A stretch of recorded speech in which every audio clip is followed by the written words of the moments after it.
Ministério Apostólico de Volta à Palavra apresenta De Volta à Palavra, com o Bispo Alexandre Rodrigues.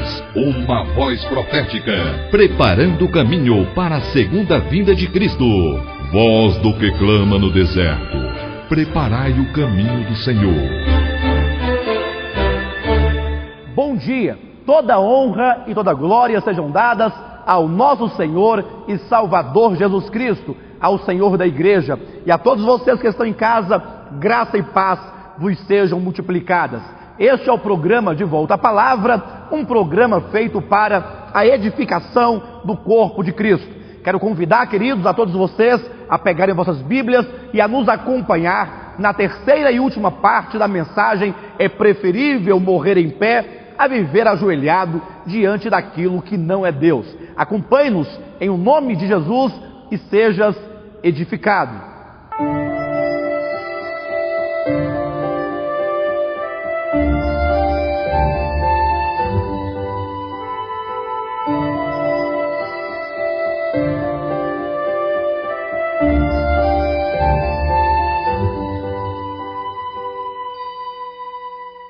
Os cristãos, a igreja, precisa se voltar para o Novo Testamento, precisa ler o Novo Testamento, reler o Novo Testamento, para entender o que Deus tem para nós.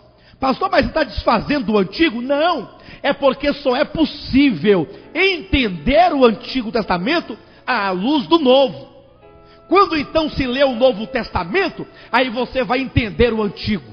O problema é que as pessoas não entendem o Novo e querem pregar o Antigo Testamento. Não tem jeito.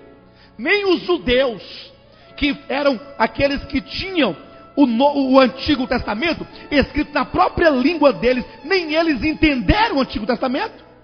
Lembram quando a Bíblia diz que Jesus falou para Nicodemos: és tu mestre em Israel e não entendes essas coisas? Ora, o que ele não entendia? Ele não entendia o que Jesus falava, que estava lá em Números capítulo 21, quando fala da serpente que picava as pessoas lá no deserto, e da serpente de bronze. Ali é uma menção à regeneração, ao novo nascimento. Mas os judeus não entendiam o livro que eles próprios escreveram, o livro que estava na língua deles, da cultura deles. Se os judeus não entenderam o Antigo Testamento por lhe faltar a revelação do Novo, como pode os cristãos hoje em dia querer entender o Antigo sem a revelação do Novo? É o Novo Testamento quem traz o sentido de cada palavra do Antigo. Então só é possível entender o papel da lei depois que você lê o livro de Colossenses, depois que você lê o livro de Gálatas. Só é possível você entender as festividades de Israel depois que você lê as epístolas do Novo Testamento. Só é possível você entender o significado simbólico do sábado, dos animais que ali eram imolados. Só é possível entender aquela série de ofertas que estão no livro de Levítico, se ler o Novo Testamento. E a ignorância é tão grande que hoje em dia nós vemos as pessoas pegarem as ofertas que estão lá no livro de Levítico, e lá eram ofertas, sejam elas de animais, ou fossem elas de farinha, da fina flor de farinha, eram ofertas todas que simbolizavam algum aspecto da obra redentora de Cristo. Cada uma daquelas ofertas era o próprio Cristo. Mas as pessoas hoje em dia pegam aquelas ofertas para falar de dinheiro hoje em dia. É estranho. Por isso que temos que pregar a palavra. E essa palavra está no Novo Testamento. É concernente ao Filho. Por isso Jesus falou para Pedro: olha, este é o meu Filho amado, em quem eu me comprazo. A Ele ouvi. Noutra ocasião, quando os judeus, ou melhor, foram alguns discípulos de João, lá em Mateus capítulo 9, versículo 17, eles foram até a Cristo dizendo assim: olha, por que os fariseus jejuam e nós, os discípulos de João, também jejuamos, e os teus discípulos não jejuam? Vocês lembram qual foi a resposta de Cristo para eles? Não se coloca vinho novo em odre velho, Coloca-se vinho novo em odres novos. Não se coloca remendo de pano novo numa veste velha. Ele está dizendo: olha, a maneira como vocês apreendem o jejum é a maneira antiga, a maneira da lei, a maneira das sombras e figuras. Agora se introduz o vinho novo, porque Cristo é a realidade, Ele é o vinho novo, e portanto é preciso que vocês tenham um odre novo, uma visão nova a respeito de Cristo no Novo Testamento. E assim o Velho Testamento não é desprezado jamais, ele agora é compreendido. E quando então alguém se dirige às páginas do Antigo Testamento, ele não se perderá, mas ele vai ficar cheio de regozijo ao compreender as profecias, ao compreender as simbologias, ao compreender cada referência que eles fazem, porque ele já entende o cumprimento no Novo Testamento. É por isso que hoje em dia, quando se fala de uma boa mensagem, observe, seja criterioso. Quando se fala de uma boa mensagem, geralmente se pega ali um texto do livro dos Reis, que conta uma história de uma guerra. Aí fala que o rei foi para a guerra, e aí diz: e o rei ficou em pé, fique você também de pé. Qual o sentido disso? Qual é o significado? Nenhum significado. Nenhum. Se não entender o que os reis simbolizavam, se não compreender que cada ato, seja um ato de vitória ou de derrota no meio do povo de Deus, eles se encontram em realidade hoje no meio do povo de Deus.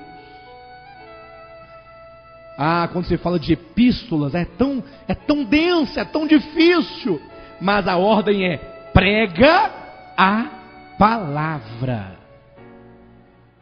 E isso de 3 maneiras: corrige, repreende e exorta.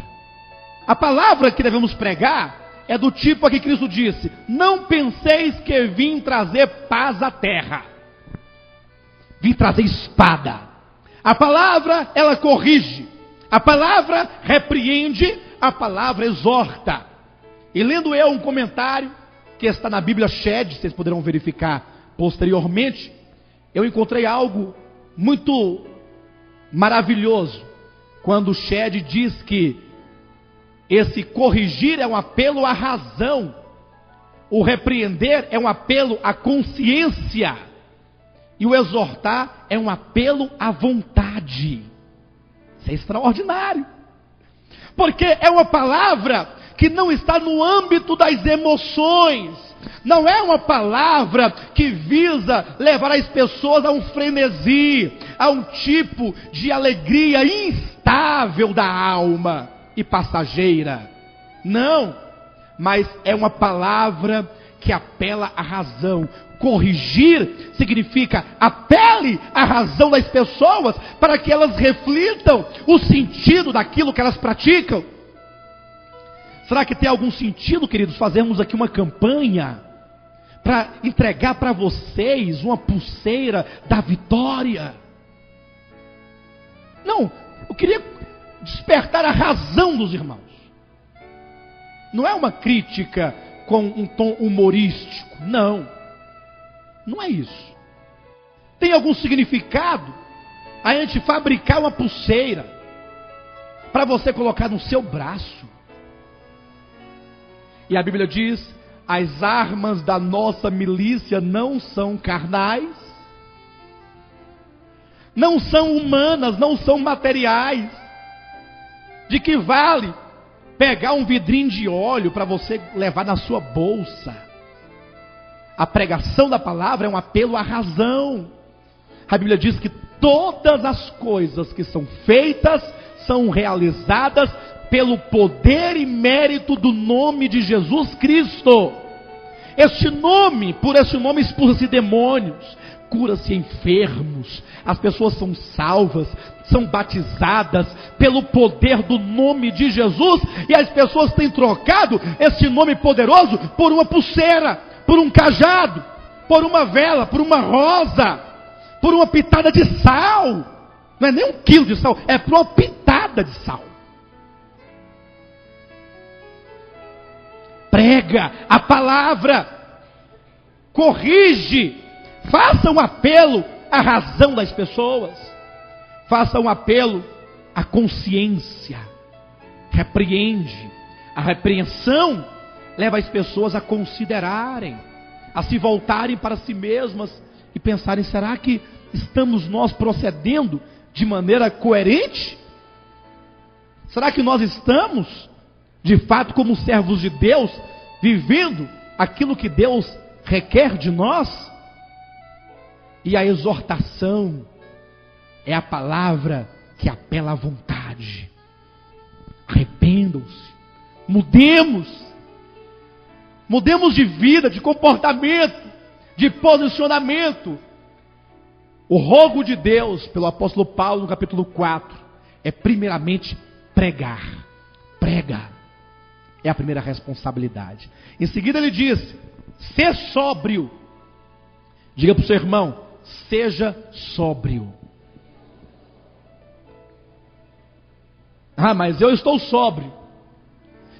Quando o apóstolo diz seja sóbrio, sabe o que ele está dizendo? Ele fala assim: olha, existe uma prostituta espiritual que não é visível aos olhos físicos, e ela caminha com um cálice de prostituição, cheio de vinho de prostituição, e ela tem dado a beber a todos os reis, a todas as nações sobre a terra.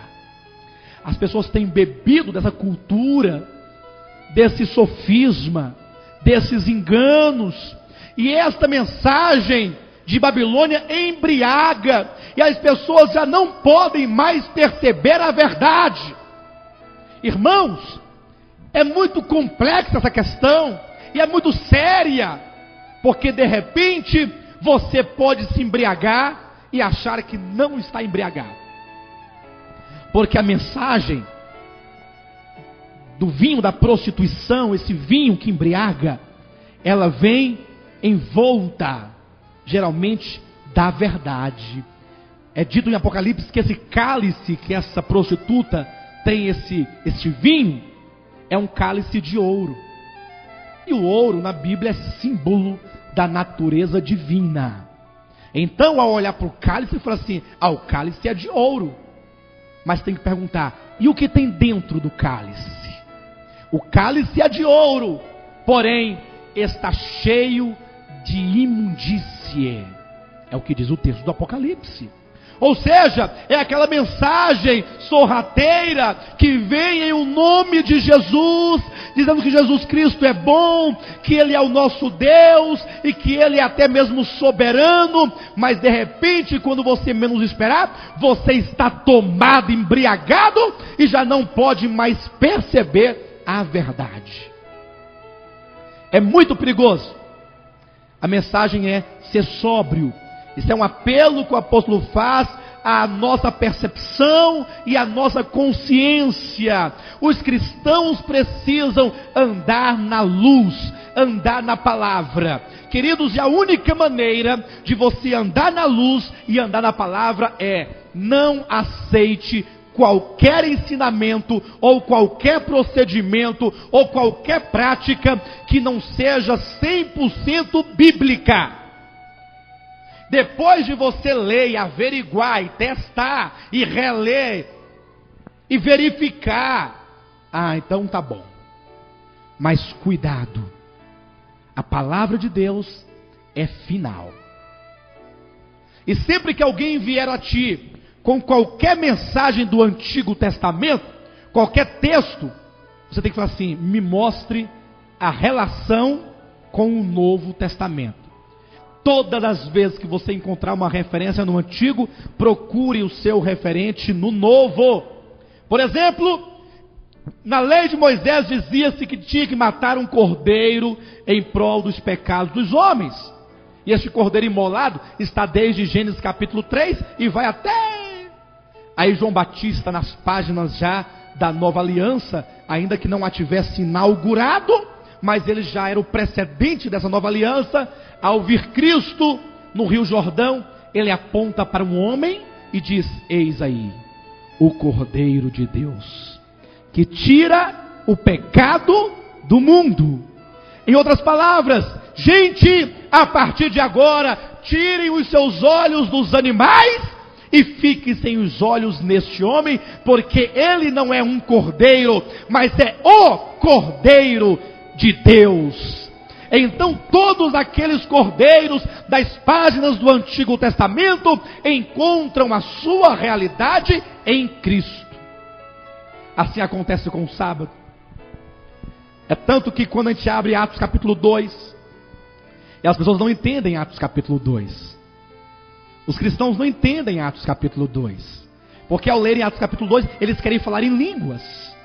E eu posso até concordar que lá fale alguma coisa de línguas. Mas o capítulo 2 começa assim: ao cumprir-se o dia de Pentecostes.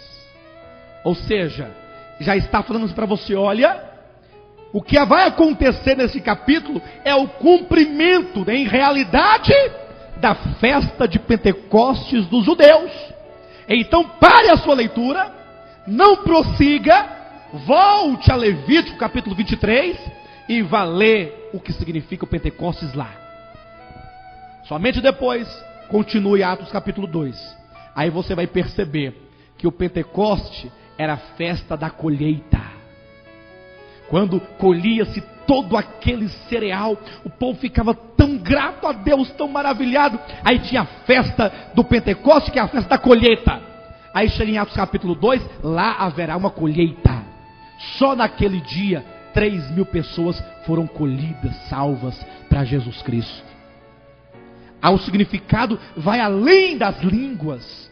Hoje em dia as pessoas falam as línguas, mas ao invés de salvar o povo está saindo das igrejas.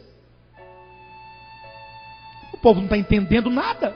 Engraçado que no Pentecoste as pessoas entendiam, hoje não entende nada. Está tudo errado. Eu até que não sou contra as línguas não, né? É bíblico. Mas faço como o apóstolo Paulo: se você fala, ore para entender ao menos o que fala, para que a tua mente não fique infrutífera.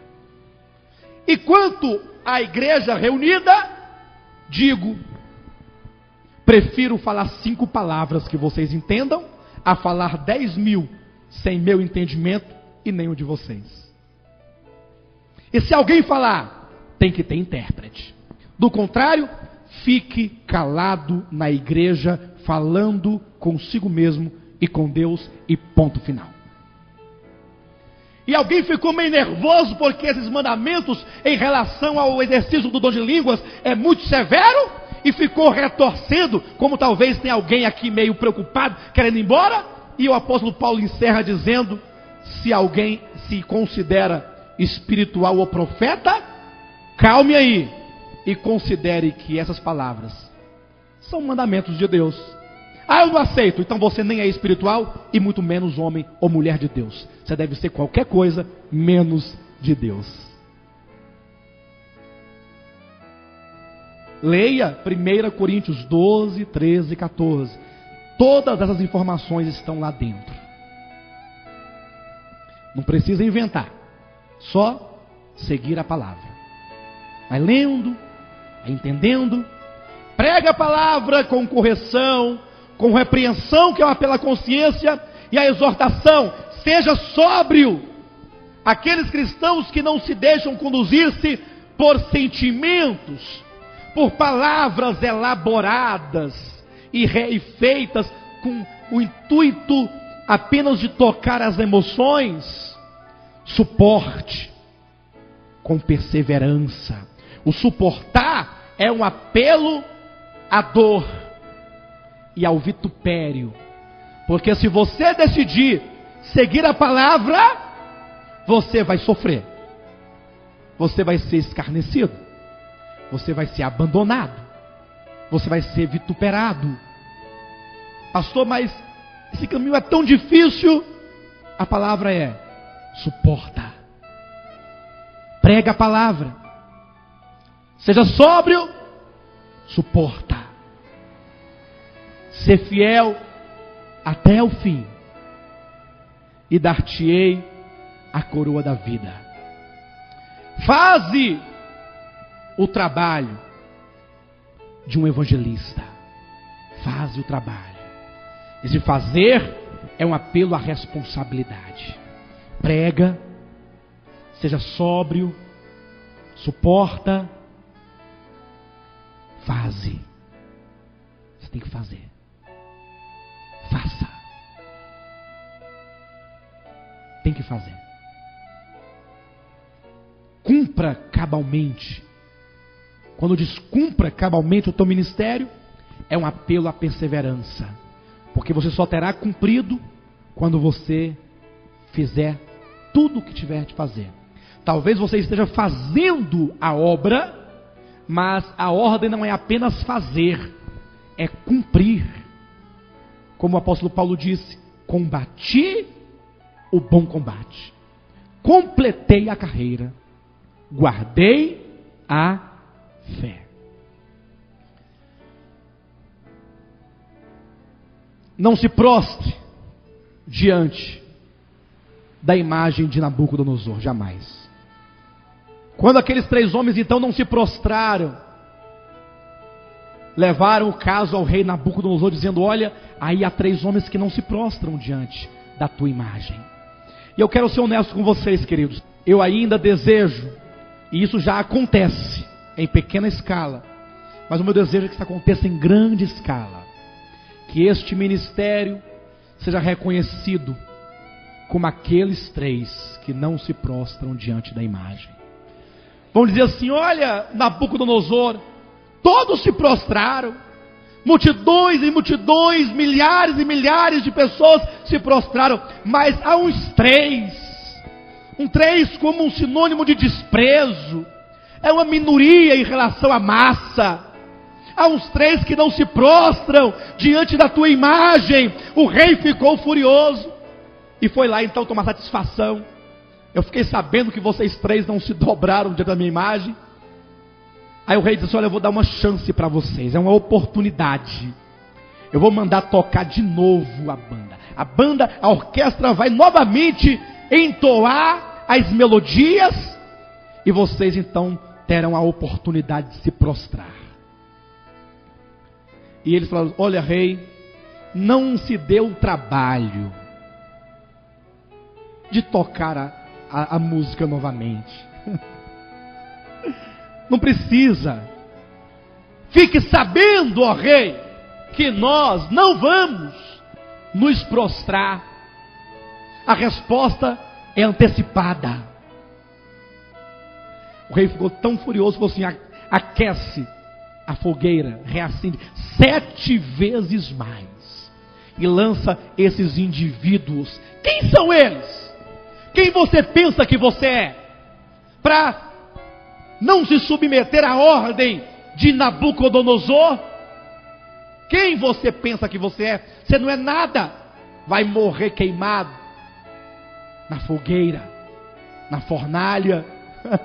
E a Bíblia diz que tão grande era o calor da fornalha, que quando aqueles 3 homens foram lançados, os homens que os levaram morreram pelo bafo da fogueira, da fornalha.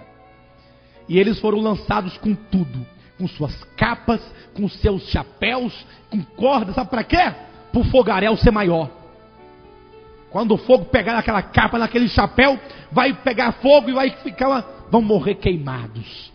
E eles foram lançados e disseram: continue a adoração, toca os instrumentos. Aqueles já foram, vamos agora só festejar. Que fique de exemplo para a maioria. Só que tem uma coisa no ser humano que é incrível, né? A curiosidade. Eu tenho certeza que esses que tanto criticam o nosso ministério fica curioso e vai assistir nosso programa para ver o que está acontecendo. O rei Nabucodonosor ficou tão intrigado, falou assim: vou lá vê-los torrados. Irmãos, quando Nabucodonosor olhou para a fornalha, ele ficou simplesmente desbaratado, confuso. Irmãos, essa igreja, eu falo essa igreja não especificamente somente nós, a igreja de Jesus Cristo, que sempre foi pequena, como está no livro de Lucas: não temas, ó pequenino rebanho, que sempre foi um grão de mostarda.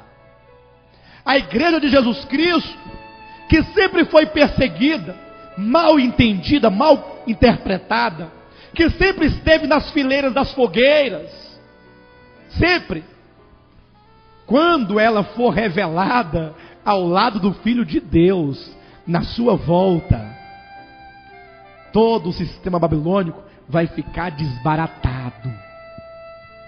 Foi assim que aconteceu quando o rei olhou e falou assim: ora, quantos foram os que nós jogamos dentro da fornalha? Não eram 3? Ou foram 4? Não sei bem. Não, foram 3. Ananias, Misael e Azarias. Aleluia. E o rei disse: pois eu vejo 4 homens que passeiam em meio ao fogo. A vitória é certa. As chamas podem reacenderem, mas em breve o Senhor Jesus esmagará a Satanás debaixo dos nossos pés. Eu tenho essa confiança de que em breve Satanás será esmagado debaixo dos pés, não somente desta igreja, mas também desta igreja e de todos os que ao longo da história viveram em fidelidade, em lealdade ao Evangelho de Jesus Cristo. Em breve, quando, a semelhança de Nabucodonosor, o sistema babilônico, o mundo, a cristandade e todos que duvidaram, virem os 3 e ao lado deles o Filho do Homem, conforme diz Apocalipse, que o Filho do Homem vem marchando acompanhado dos 3, ou de um exército de vencedores que preferiram morrer em pé a viver ajoelhados diante daquilo que não é Deus. Muito bem, amados, vocês assistiram a última parte da mensagem. É preferível morrer em pé a viver ajoelhado diante daquilo que não é Deus. Como vocês têm acompanhado a cada sábado este programa, o Ministério Apostólico de Volta à Palavra tem sempre essa preocupação em trazer a vocês uma mensagem que venha clarificar, trazer à luz a verdade presente de Deus para a nossa era, de acordo com o Novo Testamento. É por isso que nós temos a satisfação de anunciar a vocês a inauguração do nosso Centro de Estudos Bíblicos no Plano Piloto. Amanhã, dia 25, será a primeira reunião de inauguração. Anote aí o nosso endereço no Plano Piloto, no CONIC, no Centro Comercial Boulevard, ao lado da rodoviária, um lugar de fácil acesso na sobreloja. Vocês de cidades satélites que nunca tiveram a oportunidade de estar conosco na nossa sede na Ceilândia, agora tem um lugar de um acesso mais fácil a todos vocês. Vocês do Plano Piloto poderão estar conosco todos os domingos a partir das 9 horas da manhã. Centro Comercial Boulevard, no CONIC, na sobreloja ao lado da rodoviária. Amanhã, domingo, dia 25, será a nossa reunião de abertura. Quero estender a vocês este convite muito especial, porque neste lugar estaremos ministrando mensagens fortíssimas, estudos bíblicos extraídos da própria Escritura, permitindo que a Bíblia explique a ela mesma. Eu tenho certeza que Deus vai acrescentar muito aos nossos corações. Eu aguardo por todos vocês amanhã, às 9 da manhã, no nosso Centro de Estudos Bíblicos no Plano Piloto. Fique na graça e na paz do nosso Senhor Jesus Cristo, e Jesus é o nosso Senhor.